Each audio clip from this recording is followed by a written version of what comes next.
Okay. 4, 3.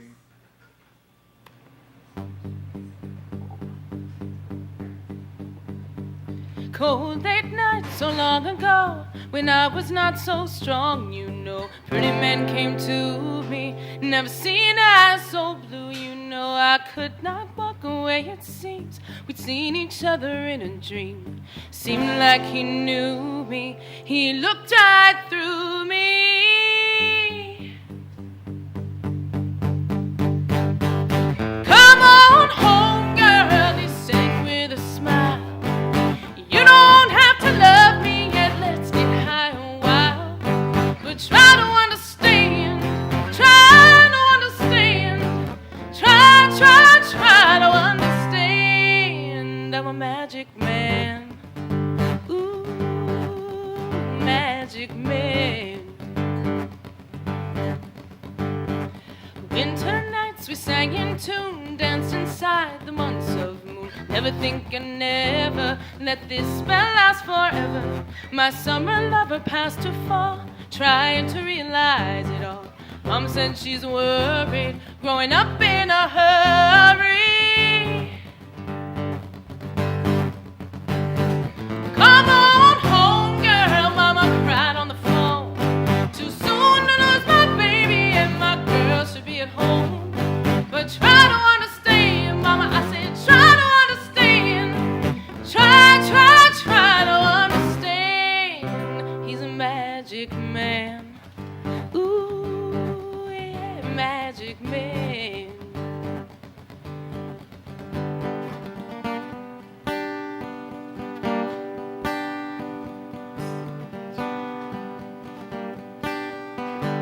Try to understand, try to understand, try to understand. He's a magic man. Ooh, he's got magic hands. Come on home, girl, he said with a smile. I cast my spell of love on you, open from a child. But try to understand, try to understand, try to understand, try to understand, try to understand, try to understand, try to understand. I'm a magic man, yeah. Oh.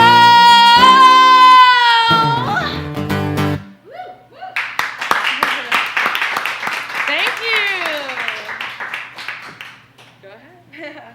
Welcome, everybody. This is Miss Stefani's House Live. That song, I wanted to send a very special shout out to my dad. Otherwise, I never would have ever probably heard that song. And to a couple other people out there, that makes me think of you as well. I wanted to just also reassure you that yes, it is me, Miss Stefani. I know, it is me, you guys. I think I should talk about the elephant in the room right now, and that is, I cut my hair. So if you didn't recognize me, you're on the right channel. Don't switch your channel. Don't go to YouPorn. Stay with us. I have a little segment that I've come up with now. It's called How to Get Out of Your Family's Will, and it's based on true events from my life. Pretty sure that's coming. So I decided, because I cut my hair, it was a very major thing for me. It was for 20 years I had hair that was 10 inches longer, for those of you who don't, or you're seeing me for the first time.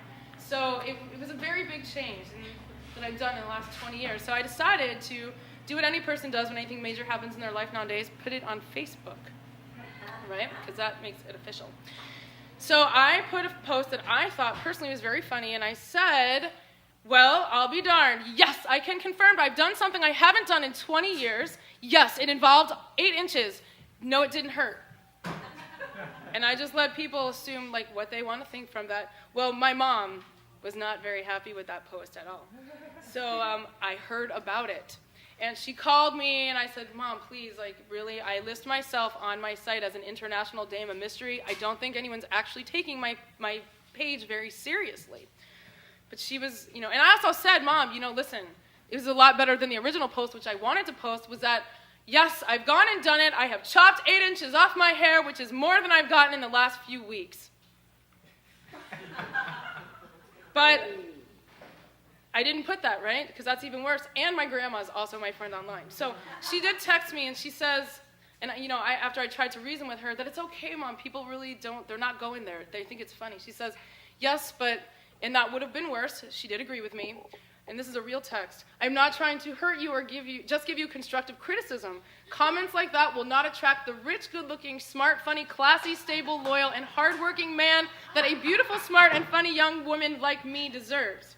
To which I responded, don't worry, Mom, I'm not friends with people like that anyway. And they can't even access my page because of all of my security. My privacy settings are they're like stronger than a Republican voting on anything good for anybody else. So anyway, that was it. So unfortunately, guys, we were supposed to have Hall & Oates here today, but unfortunately, I don't know if I should say this online, but Daryl had an enema. It didn't go very well. But luckily, we have been saved because their cousins are they're in town. So please give it up for Alejandro and Oates.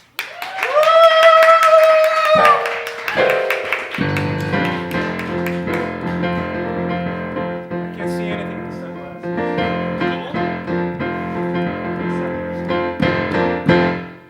Gracias a todos para venir aquí esta noche. La verdad, estamos muy felices para que vengan a verme aquí. What I want la you. gente viendo en interweb en todos otros países como México, Paraguay, Argentina, España, también les quiero mucho, realmente les quiero mucho. What I want you got. Y estamos aquí en Brooklyn. Yo vengo de Queens, es muy lejos de aquí para venir. What I want you got, and it might be hard to handle, like a flame that burns a candle, like a candle burns a flame. When I got a cold stack of thoughts and dreams that scatter, when you pull them all together, and I can't explain. I can't see the keys. What are you? You make my dreams come true. Oh, you make my dreams come true. Oh, listen to this.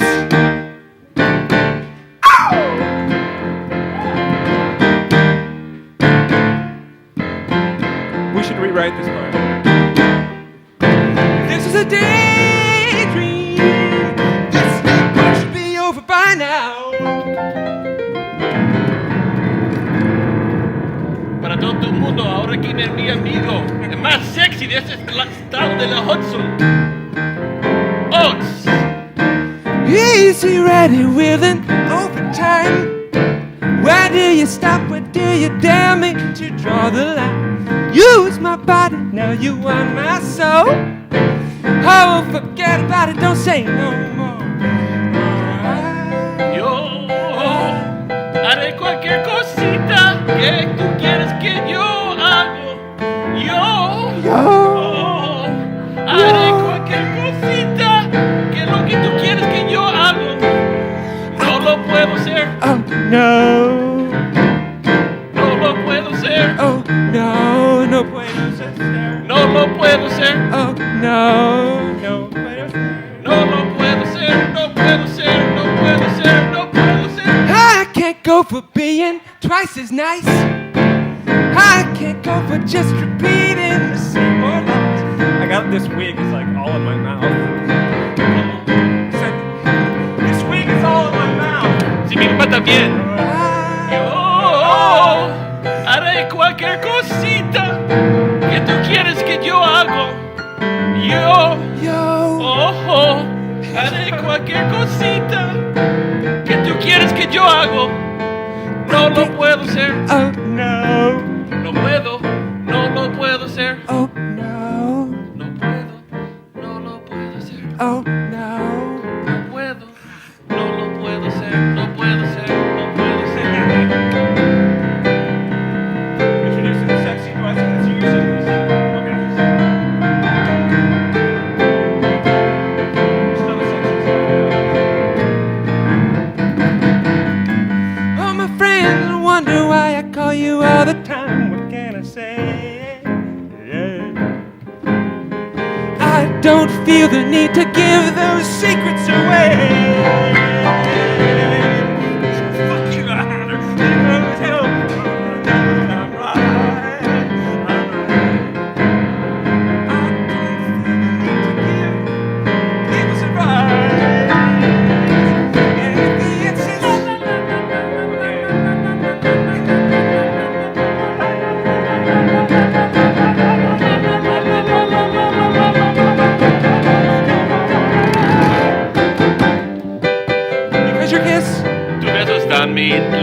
Because your kiss, tu beso no puedo resistir. because your kiss is what I miss. Cuando apagas la luz. Porque te Because your beso. kiss, No, me. Yo. because Tu your kiss, beso está en mi lista. because your kiss is what I miss. Cuando apago la luz. Because your kiss. Shoot. Oh. You're a rich girl and you've gone too far, but you know it doesn't matter anyway. You can rely on the old man's money. You can rely on the old man's money. It's a bitch girl and you've gone too far, but you know it doesn't matter anyway. Perra. Say many miles, but I won't get you too far. Get you too far. Don't you know? Don't you know that it's wrong to take what is given you so far gone? Tan lejos Not another way. en la lluvia. You can get along if you try to be strong, but you never be strong. You're a rich girl and you've gone too far, but you know it doesn't matter anyway. Bitch girl. You can rely on the old man's money. You can rely on the old man's money. You're a bitch girl and you've gone too far, but you know it doesn't matter anyway. Perra. Say money, money, but it won't get you too far. Get you too far. High and dry, got no rain. It's so easy to hurt others when you don't feel pain. Don't you know? No lo sabes. Love can grow. Puede crecer tu amor. You can get along if you try to be strong, but you'll never be strong. You're a rich girl. All right, Perra. I'd like to introduce the sexiest man I know, Alejandro.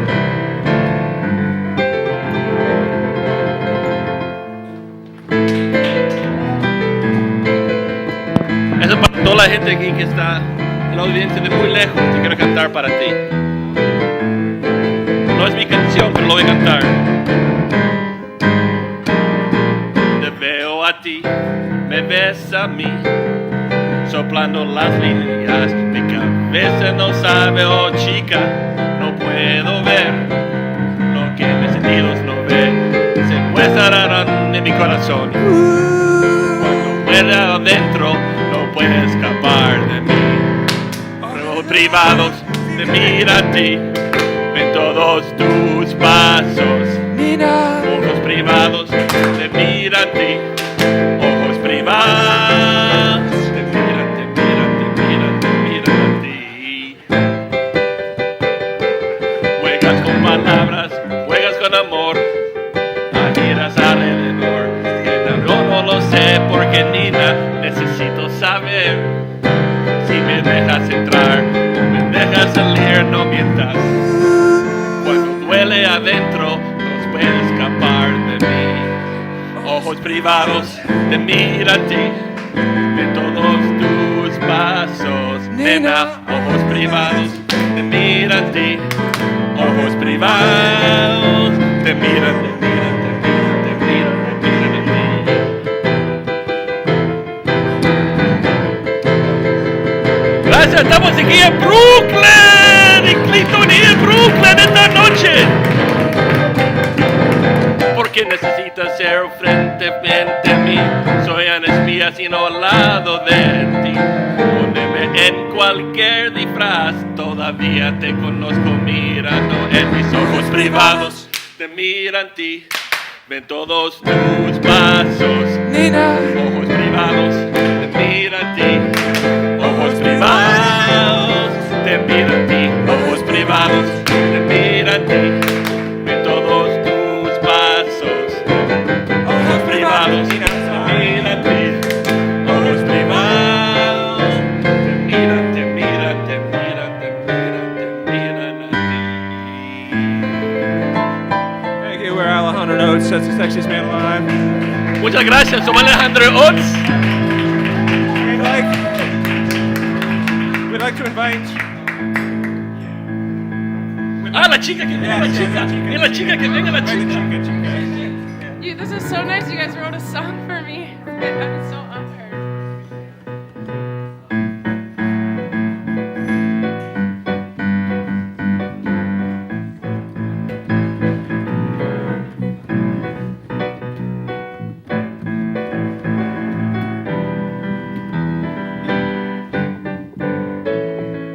She'll only come out at night, the lean and hungry type.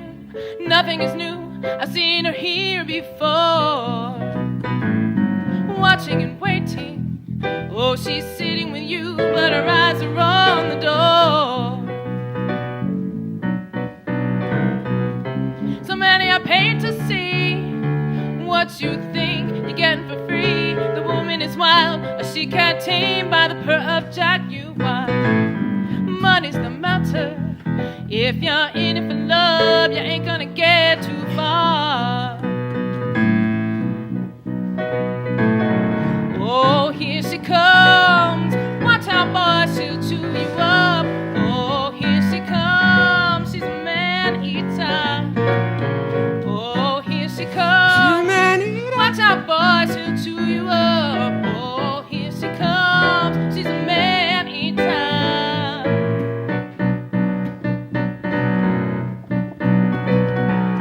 I wouldn't if I were you. I know what she can do. She's deadly, man, and she could really rip your world apart. Mind over matter. Oh, the beauty is there, but the beast is in her heart. Oh, here she comes. Watch out, boy, she'll chew you up. Oh, here she comes. She's a man-eater. Oh, here she comes. Watch out, boy, she'll chew you up. Oh, here she comes. She's a man-eater.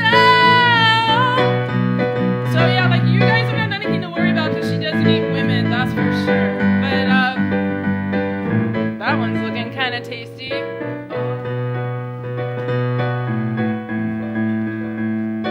Oh, here she comes. Oh, one more time.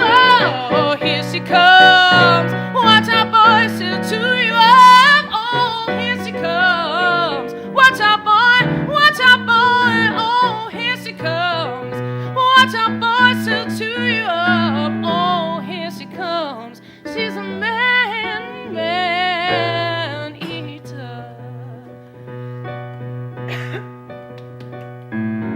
Ooh. I'm so full, you guys. Must have been so nice. What happened to Alejandro?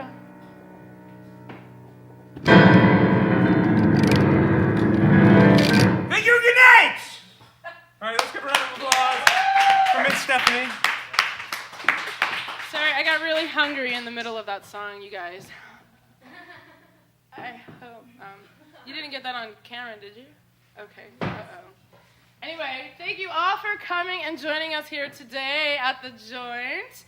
We wanted to give a special hello to some of our people that are watching around the world, of course, and all the people here in Brooklyn. Thank you. So give yourselves a big hand for coming out on Sunday. Hello. So Alejandro was really, really good. And so is Oat. So thank you guys so much for coming in. I hope that Daryl feels much better. We have a very special treat for you guys right now. We have the wonderful storyteller, Emma Gordon. So we are excited to welcome her back to Ms. Stefani's house. Just briefly about her, she was raised in Sydney, Australia, and she made her way around the world before she landed here in New York City. She trained at the Neighborhood Playhouse School of Theater and is a teaching artist and the voice of Ruby the Cat on an educational web series called www.curiosityville.com. I don't think I'm letting the cat out of the bag on this one, but she's also expecting her first child, which is an amazing thing. So, without further ado, you guys, please welcome Emma Gordon.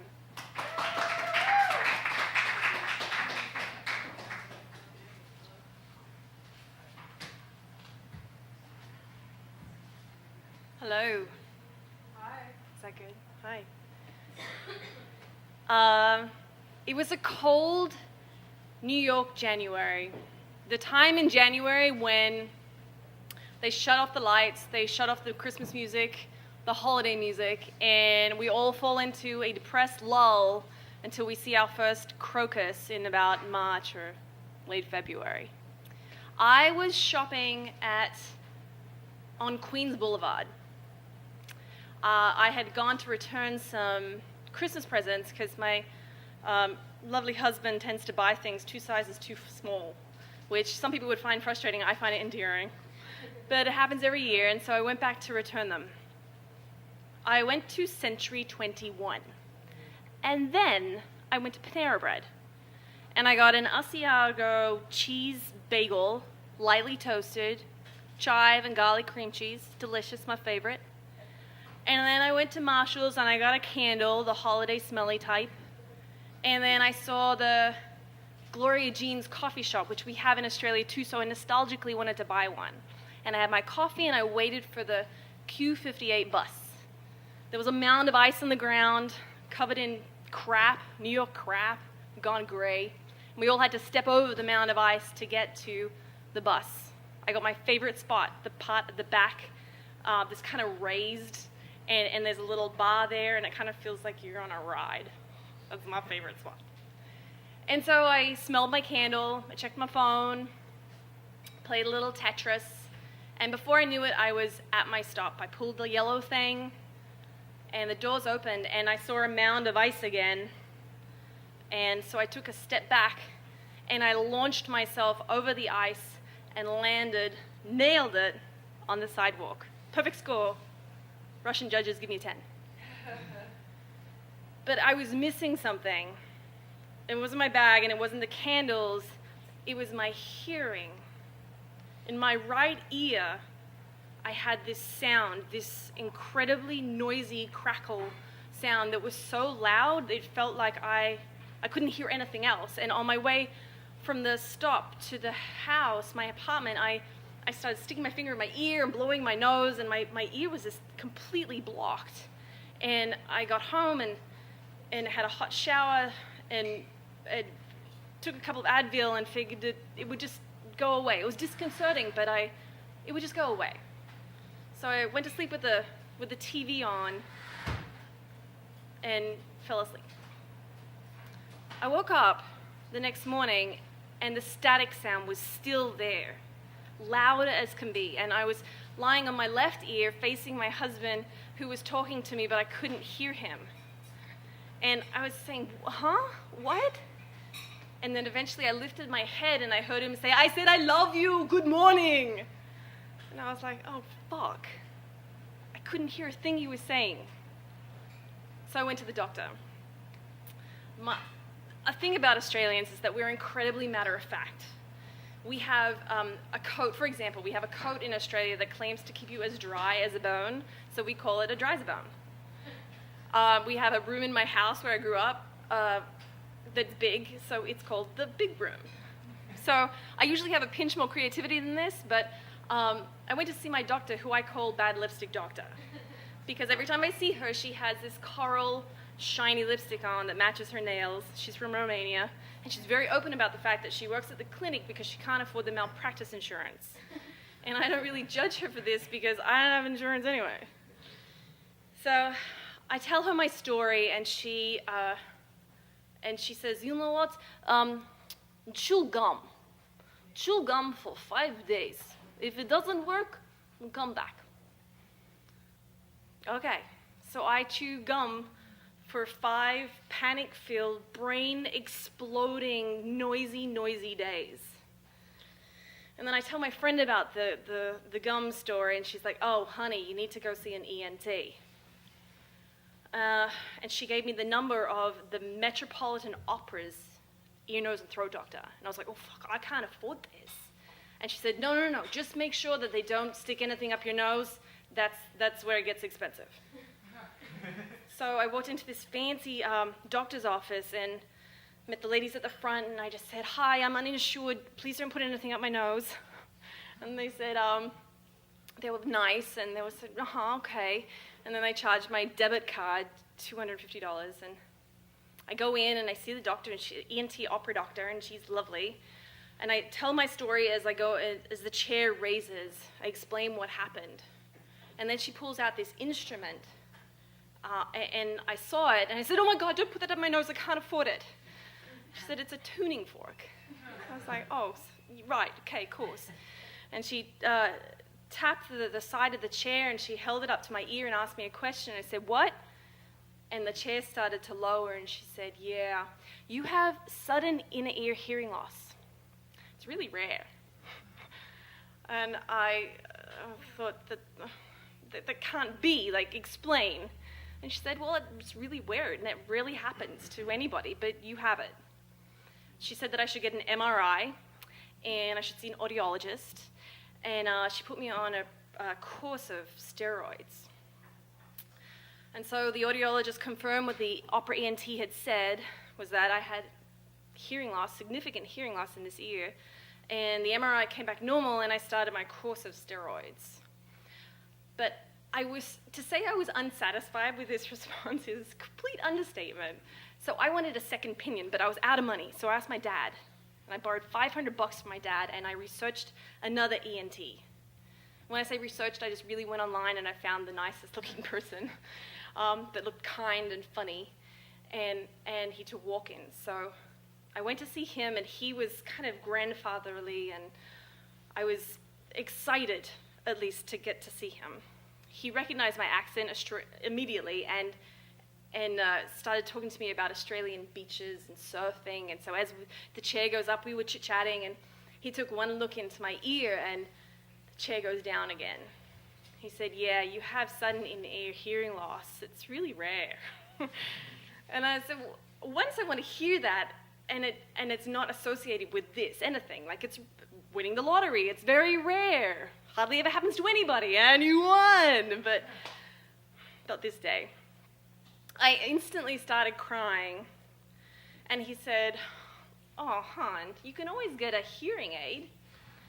And I thought, started crying even harder, and he said, well, listen, Emma, the thing that we were trying to rule out was that you don't have MS, and it's not a brain tumor, so actually today is a good day. And he had a point, because a couple of years ago I had melanoma, and it's quite possible it could have been a metastasized tumor somewhere, and it wasn't, and that was a good thing, and I knew that, but I cried all the same. And he wrote me a prescription for an antidepressant, and I held on to it, and I said, is this gonna help? And he said, no, you just won't care so much. So at this point I was about a week into my steroids, and I don't know if you've been on steroids before, but you can get incredibly hungry and then incredibly not hungry, and I couldn't sleep, and I paced a lot. And it was on one of these sleepless nights that I had an epiphany. I had completely figured out why I had lost my hearing and what to do about it. It was so simple. I was thrilled. I knew exactly what to do, and I kept it to myself, and I was so excited I couldn't sleep. And the next day, I went to Century 21. Then I went to Panera Bread, and I had an Asiago cheese bagel, lightly toasted, garlic, chive, cream cheese. Then I went to Marshall's, and I got another candle. It was so simple. And then I got a coffee from Gloria Jean's, and I waited in front of the pile of ice for the Q58.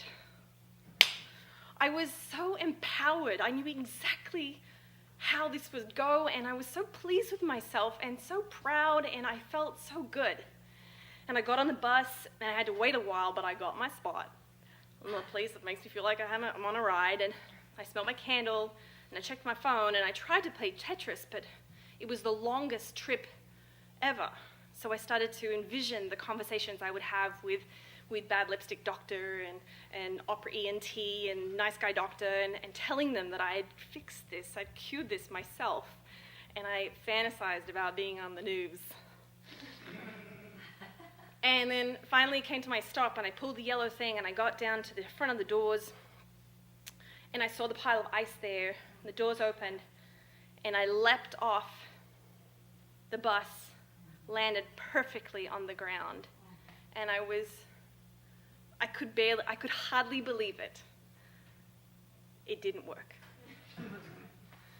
And I ran home, and I fell into my husband's arms, sobbing, saying, but it worked on Freaky Friday the movie. And he advised me to call a friend who knew a little bit about this stuff. And my friend told me, laughed first, sympathetically, and then said, oh, sweetheart, no, you're having steroid psychosis. And he explained that there was no way that I could have reversed the diagnosis by retracing my steps just like in the movie Freaky Friday and other such movies. And he said he was really sorry, but I was having a manic episode. And he said, listen, I'm sorry this has happened to you. Get checked out, but I should tell you something. Don't get off those steroids too fast because you might kill yourself. And actually, that's true. Like they do tell you on the ads, like if you have suicidal thoughts. I mean, they're not fucking kidding.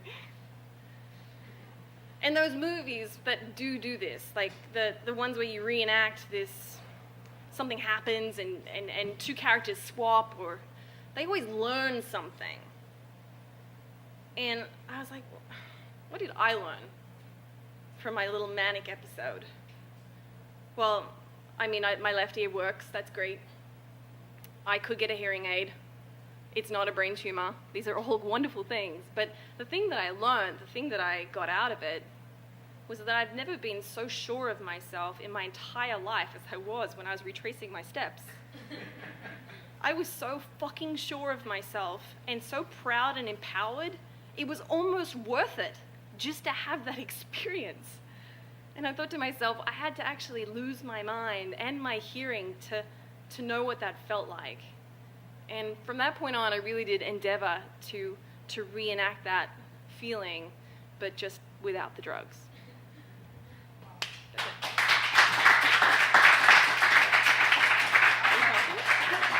I have perfect hearing loss on this ear, so maybe we should switch sides.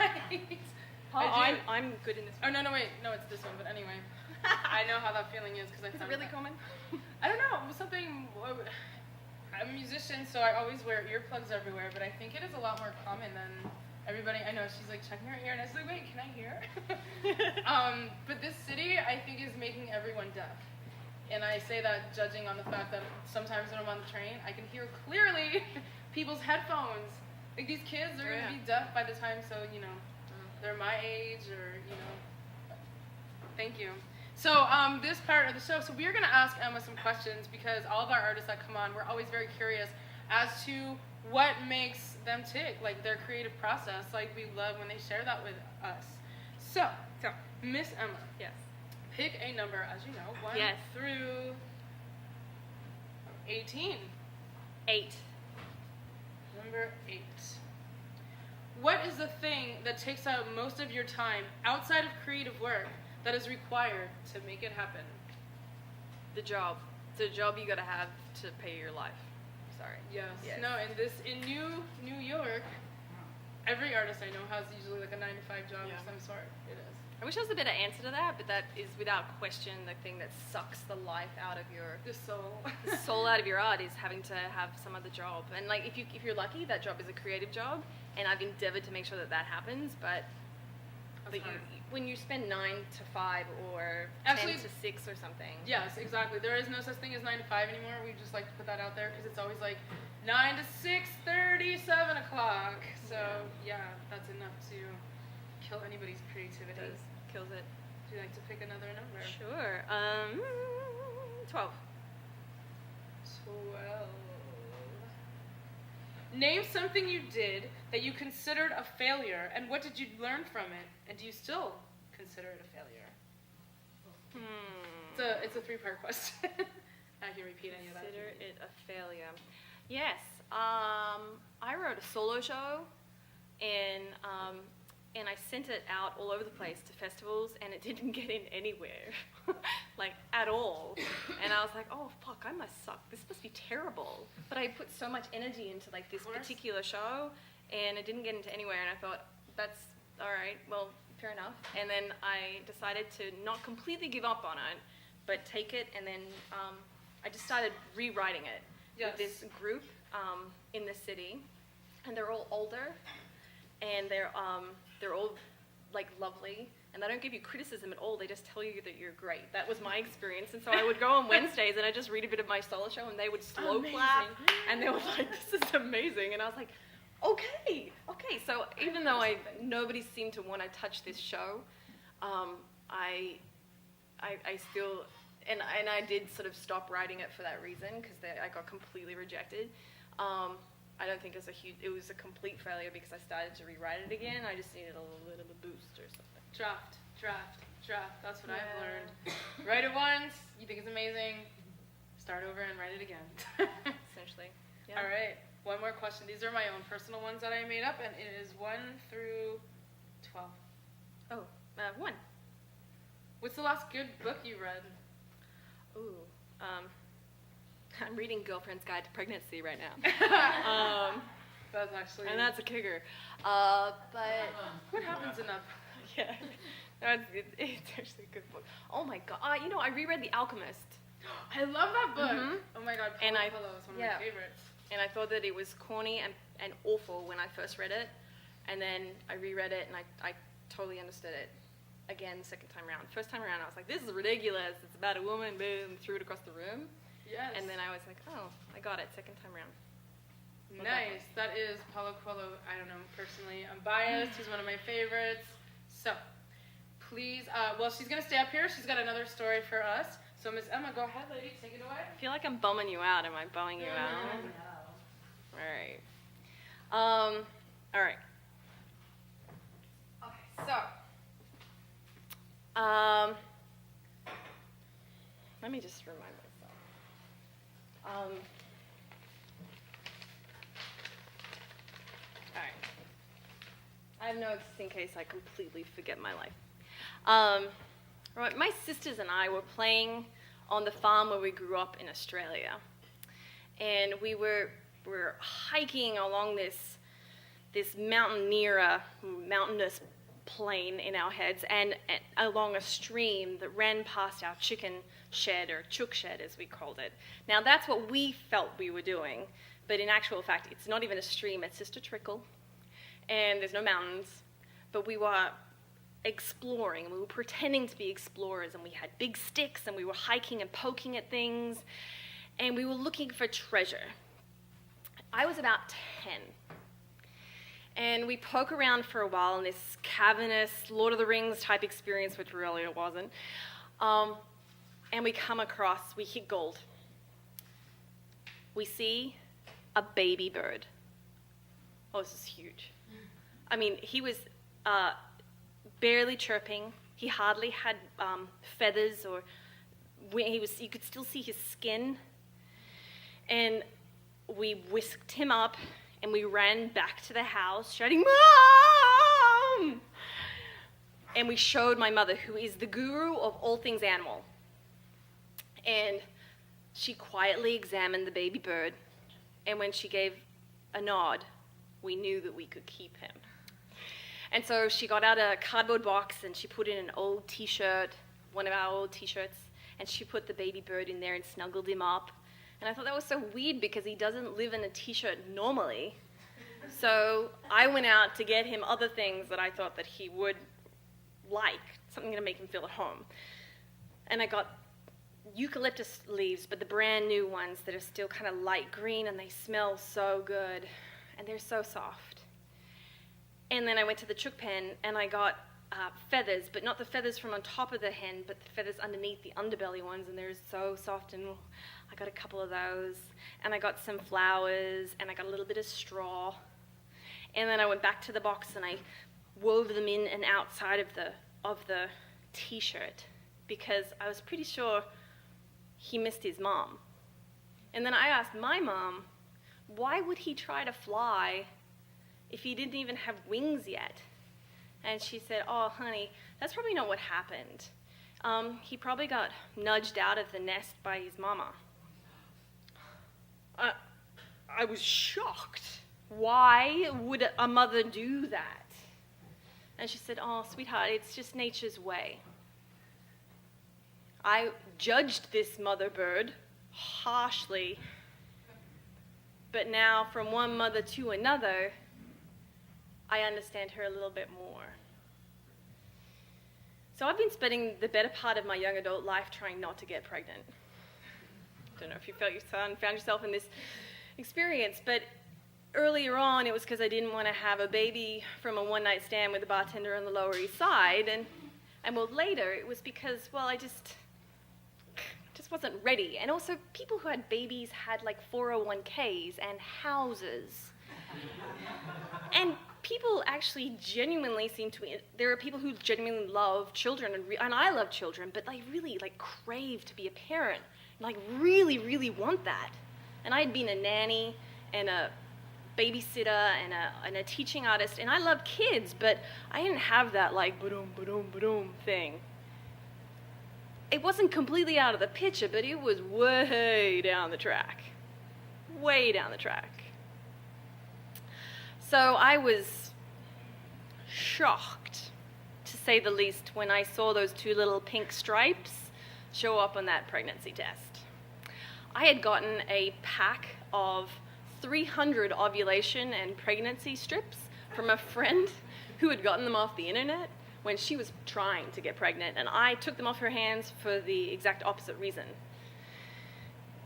I took a deep breath and I thought, you know what, this is okay, this is okay, this is okay, because there's 299 more and they can't all be positive. so this is fine. And 8 into it,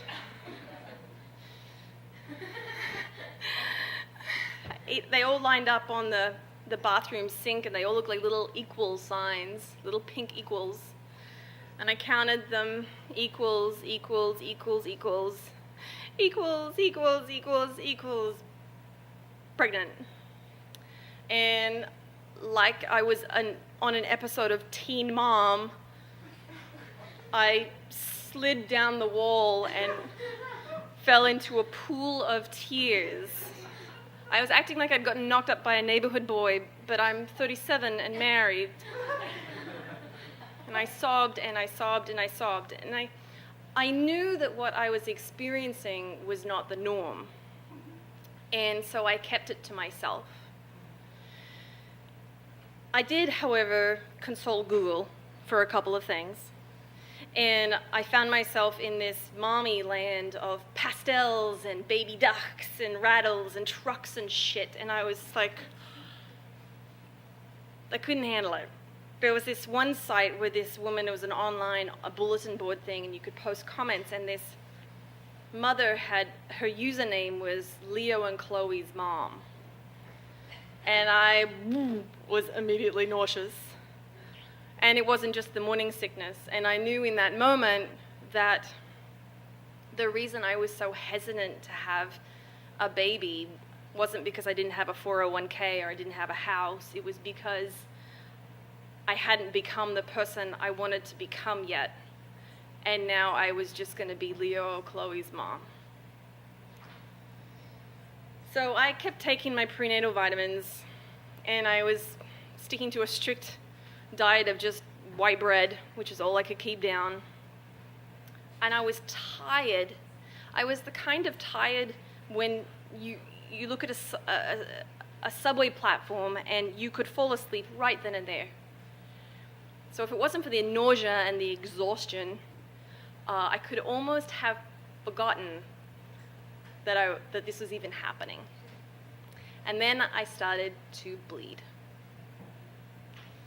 And I knew what was happening. I had even hoped for this thing to happen the day that I sobbed on the bathroom floor. I thought, it's nature's way. And I thought I would feel relief in that moment.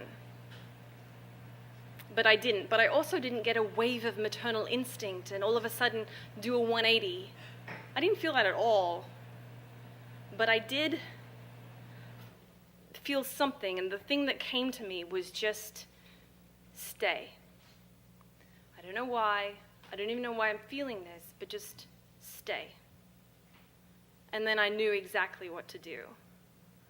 In my mind, I went and I picked a eucalyptus leaf, the new ones that smell really good, that are really soft, and I gave it to the baby.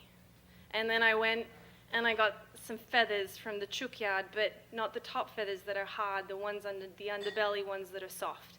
And then I gave it to the baby. Stay. And then I went and I got a couple of flowers and a couple of petals and some straw. Stay with me. I don't know why, just stick around.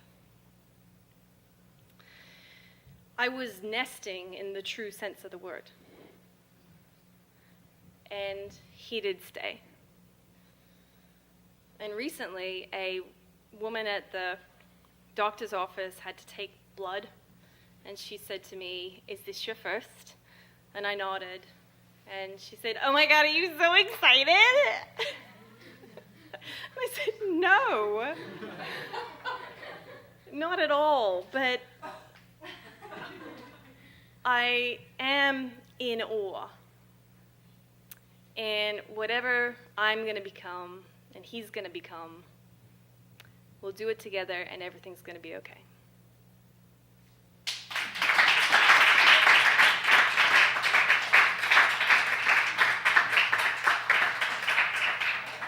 We're going to follow up with you in November of 2032 to see how that went.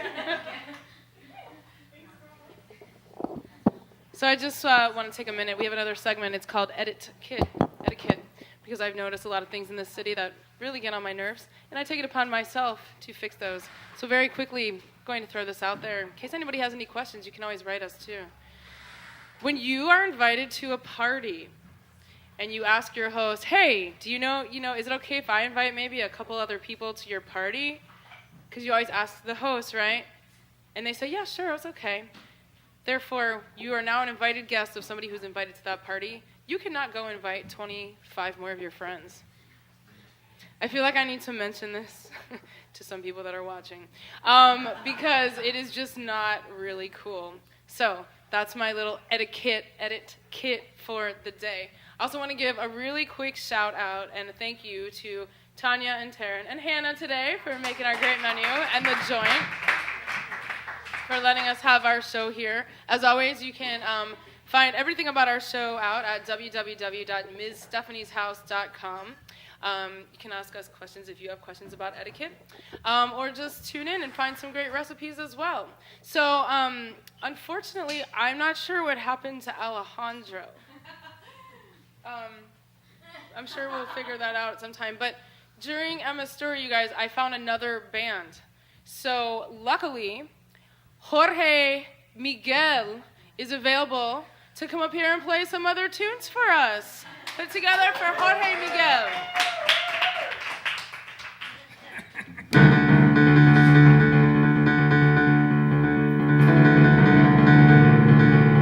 Hello, we are.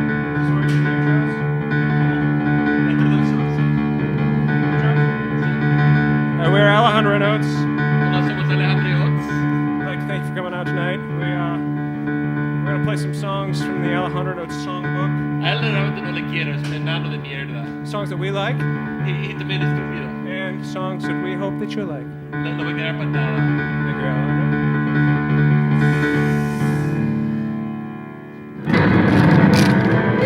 No, okay, I forgot the most important part. Introducing the first Hispanic George Michael cover band ever in the history of the galaxy. Jorge Miguel!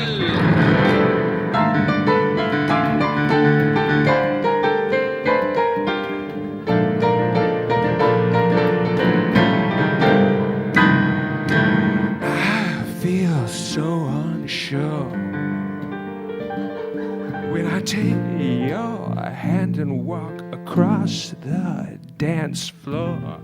As the music dies, something in your eyes reminds me of the silver screen and all that said goodbye. Yo nunca voy a bailar jamás. Tienes culpado, no tienes ritmo. Aunque es fácil de fingir. Sé que no eres un tonto, tú eres un tonto. Should've known better. Amigo, para perder la oportunidad que me han dado. No, nunca voy a bailar jamás. La manera que bailo contigo.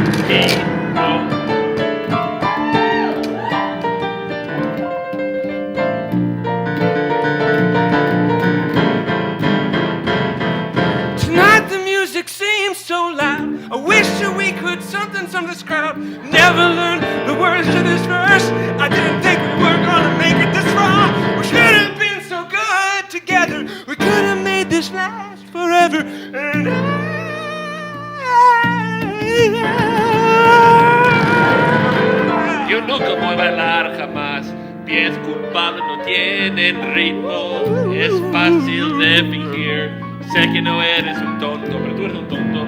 Hubieras sabido mejor de un algún amigo para perder la oportunidad que me han dado. No, nunca voy a bailar jamás. La manera que bailo contigo. Alejandro!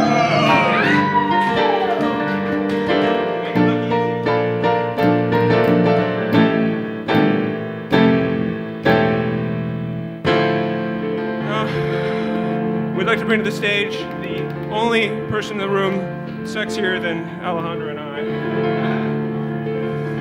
Yo soy más sexy que vos. Yo soy más sexy. Speak English. Miss Stefani! Thank you.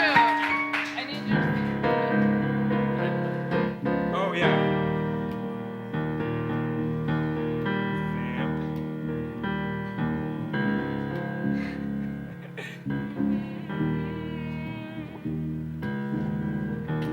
We share.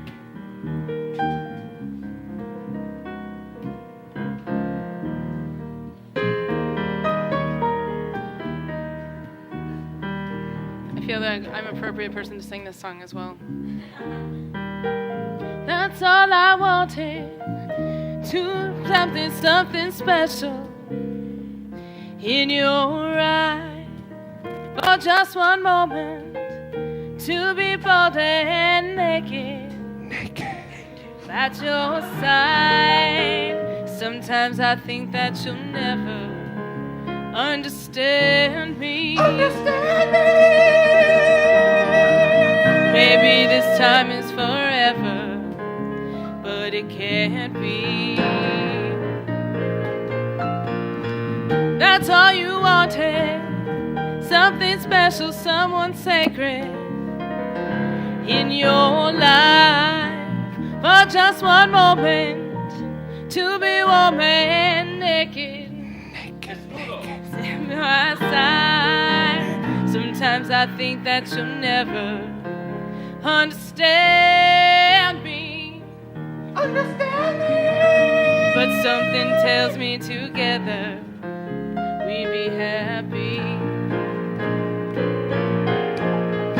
I will be your father figure, put your tiny hand in mine. I will be your preacher, teacher, anything you have in mind. I will be your father figure, I have had enough of crying. I will be the one who loves you till the end of time.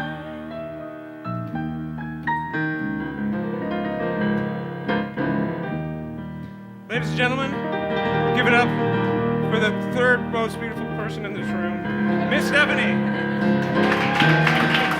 I can't compete with you guys. I think I know what it says. 2, 3, 4. Oh, you want to do another verse? No, let's move on. Let's move on. 3, 4.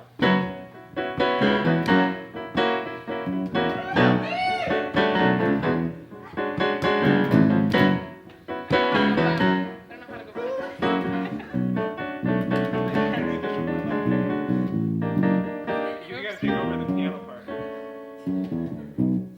Scroll down. Oh, yeah. There. This is called I Don't Have an iPad. Give me a break. I just got a Mac. You know, like I'm slowly moving into the 2000s. Here we go. Ruining everything.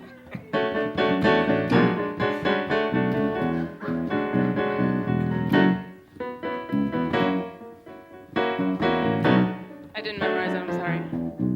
Ready?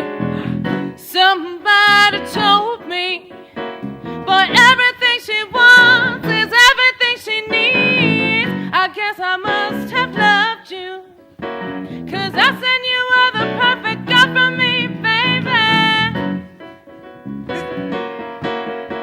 And everything she wants is everything she sees. If my best ain't good enough, I don't know what the hell you want from me.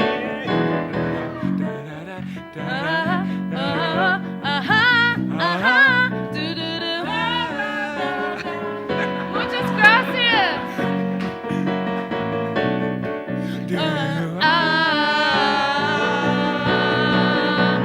Somebody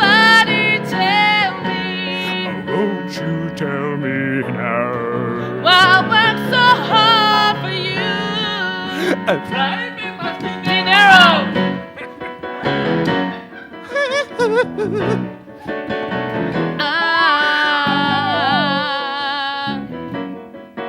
Let's do this for like 45 minutes.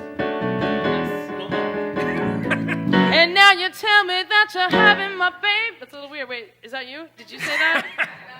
It was. It's not me. See. No, Grandma, I'm not pregnant. No, I'm not pregnant.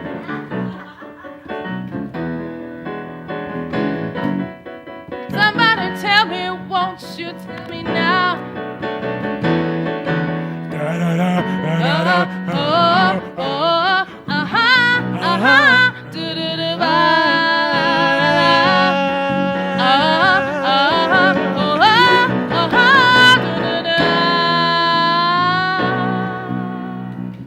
Won't someone tell me?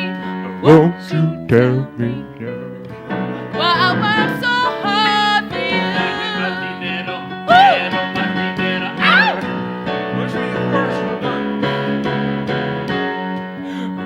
Won't you tell me why I work so hard for you? Dame más dinero, quiero más dinero.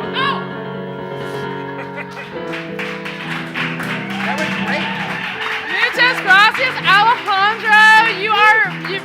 He's muy bueno, y'all. He is muy bueno. Muy bueno. Sí. Thank you so much. Hey, do you guys want to do another song?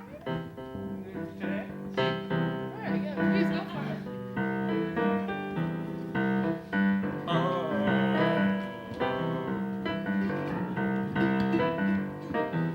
You started. Espérate, tú tienes que pensar. Primero tienes que prepararte el micrófono para el ukulele. Tú no sabes de esto. Ese tono parece un bebé. Por dentro. I'm not gonna drive you home.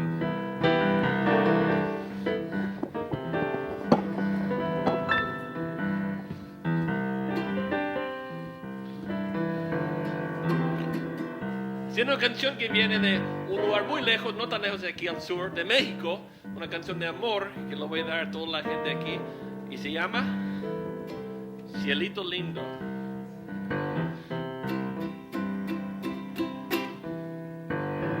De la sierra morena, cielito lindo viene bajando.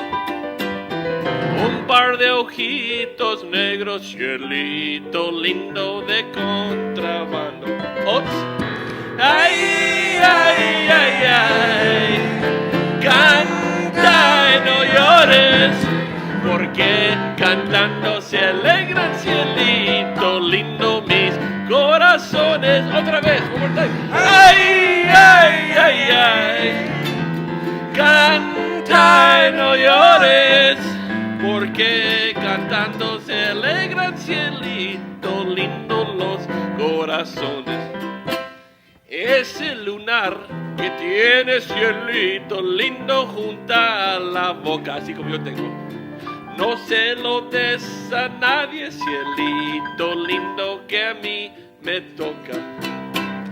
Ay, ay, ay, ay.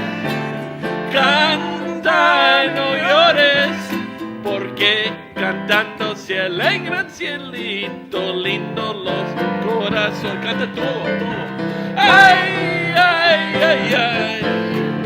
Canta y no llores, porque cantando se alegran, cielito lindo, los corazones.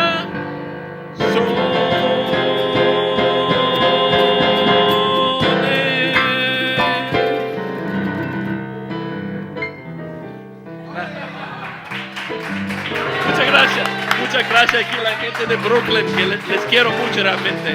Esta canción viene del fondo de mi corazón. Y ahora quiero hacer otra canción que viene de un animal muy universal en todo el mundo, que tú le conoces. Si hay un guerrero nuclear, ¡pa!, se va a quedar ahí ese animal. Entonces, esta canción se llama La Cucaracha. La cucaracha, la cucaracha. ya no puede caminar, porque le falta, porque no tiene las dos patitas de atrás. La cucaracha, ya no puede caminar, porque le falta, porque no tiene marihuana para fumar. Esa canción viene realmente de la Revolución de México. ¡Viva la Revolución! Pancho Villa, con grandes bigotes, más grande que el mío. Es un animal muy necio y te digo, un poco de cucaracha no me gusta. La maldita cucaracha es un animal muy necio. Siempre mete la pata en la guerra y el comercio. La cucaracha ya recién se murió y con 4 sopiteles y una rato sancristán. La cucaracha ya no puede caminar, porque le falta, porque no tiene las dos patitas de atrás. La cucaracha ya no puede caminar, porque le falta, porque no tiene marihuana para fumar.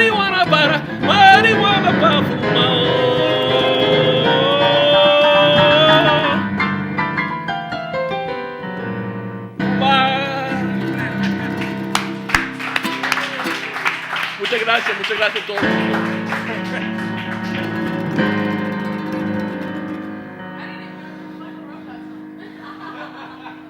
We had to stretch out the set a little bit.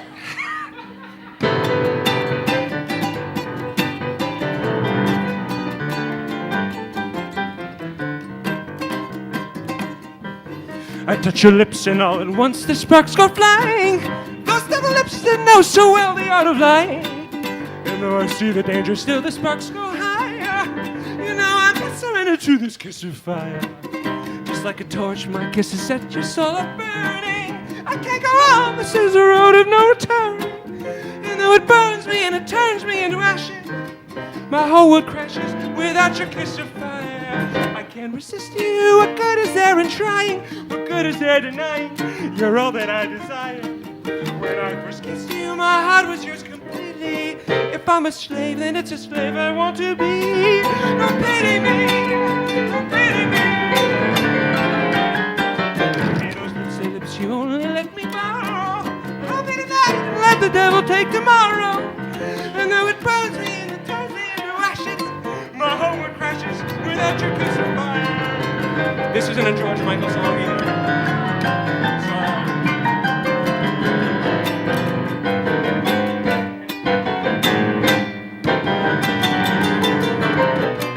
I can't resist you, what good is there in trying? What good is there denying?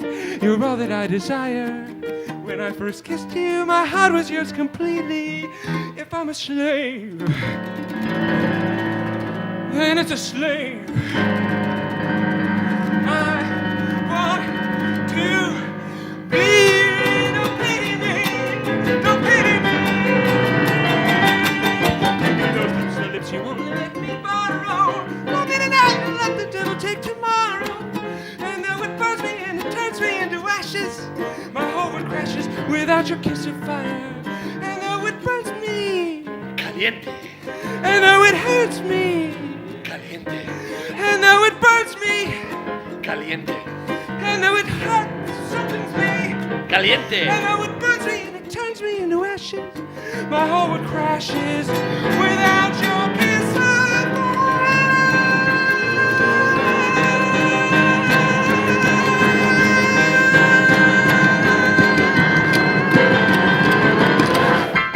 Beso de fuego.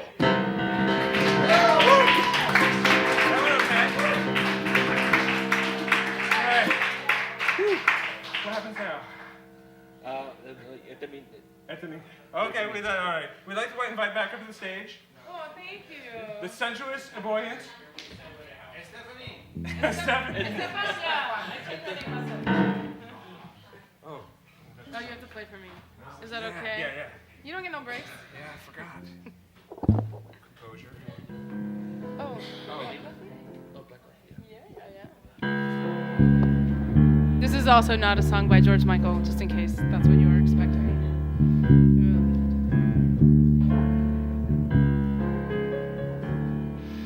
I'm feeling mighty lonesome. I haven't slept a week. I walk the floor and watch the door, and in between I drink Blue Star coffee. Love's a hand-me-down broom.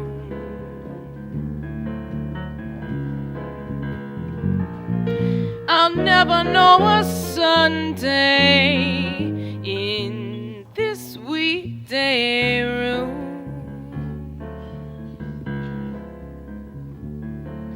I'm talking to the shadows, 1 o'clock to 4. And Lord, how slow the moments go when all I do is pour black coffee. Since the blues caught my eye, I'm hanging out on Monday, my Sunday dreams to dry. Now a man is born to go a-loving, a woman's born to weep and fret, to stay at home and tend her oven, and drown her past regrets in coffee and cigarettes. I'm mourning all the morning and mourning all the night, and oh how slow the moments go, and I can't get it right. Oh, black coffee, oh, it's since love left me. Oh, it's driving me crazy, but my baby maybe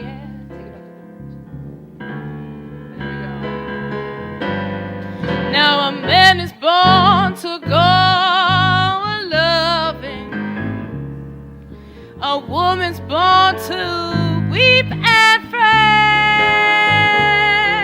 to stay at home and tend her oven, and drown her past regrets in coffee and cigarettes.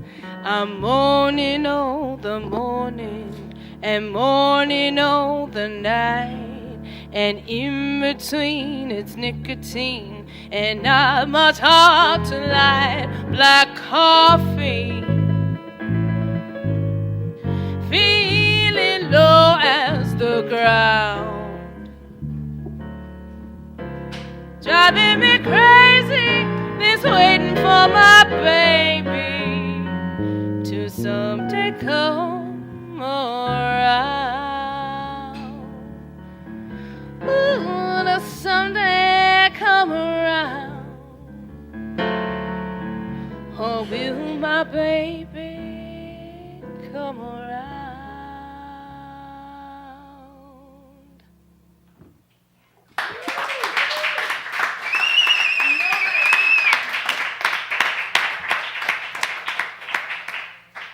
Thank you. Well, we got one more for you guys. It's Oates' favorite song, actually. I don't want to throw that out there, but I would like to say a big, huge thank you for Tanya and Taryn for letting us have our show here at the Joint on Myrtle. Thank you so much, Emma Gordon, for coming and sharing your wonderful stories with us. Thank you, Sean. Thank you, Ed. Thank you, Micah. And thank you all, everybody, for coming out tonight. As always, Miss Stephanie's House will be back here December 7th. We have a great, powerful show for you then as well. And we're going to go out with your favorite song. How's that?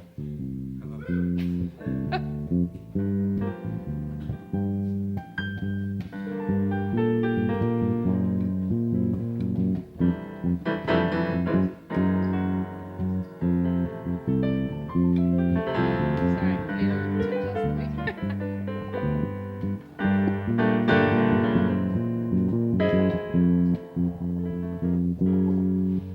Tall and and young and lovely, the girl from Ipanema goes walking, and when she passes each one, she passes goes I.